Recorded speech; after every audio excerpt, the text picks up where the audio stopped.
महाराष्ट्र विधानसभा के budget सत्र में महाज्योति संस्थान का मुद्दा जोरदार तरीके से उठा। विधायक परिणय फुके ने ध्यान आकर्षण सूचना के जरिए संस्थान की कार्यप्रणाली और शिकायतों पर सवाल उठाए। वहीं विधायक अभिजीत वंजारी ने मुख्यालय नागपुर से पुणे शिफ्ट करने की योजना पर सरकार से जवाब मांगा, जिस पर मंत्री अतुल सावे ने स्पष्टीकरण दिया। स्थापना झाली, ओबीसी मंत्रालयाची स्थापना झाली। त्याच वेळेस आम्ही या समाजासाठी समाजावर संशोधन करण्यासाठी या समाजाच्या विद्यार्थ्यांना प्रशिक्षण देण्याकरता एक संस्थेची स्थापना झाली पाहिजे याची मागणी केली होती। आणि 2017 मध्ये माननीय मुख्यमंत्री देवेंद्र फडणवीस साहेबांनी या महाज्योती संस्थेची स्थापना केली आणि या संस्थेच्या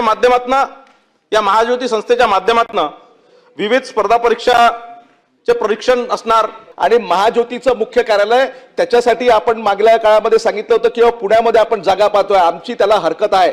राज्यामध्ये मोठ्या प्रमाणामध्ये ओबीसीचा प्रवर्ग हा विदर्भामध्ये मोठ्या प्रमाणामध्ये आहे, म्हणून या महाज्योतीचं मुख्य कार्यालय जे आहे ते नागपूरमध्ये झालं पाहिजे ना। सर्व संस्थांचे कार्यालय आपण पुण्यामध्ये नेणार तर असं कसं होईल? विदर्भाला सुद्धा न्याय दिला पाहिजे, म्हणून नागपूरमध्येच महाज्योतीचं मुख्य कार्यालय आपण करणार का? शेवटच्या प्रश्नाचं उत्तर देतो की महाज्योतीचं कार्यालय कुठेही पुण्याला होणार नाहीये, ते नागपूरलाच आहे। नागपूरला जागा घेतली ऑलरेडी, त्याचं 7 मजली बिल्डिंगचं काम चालू आहे।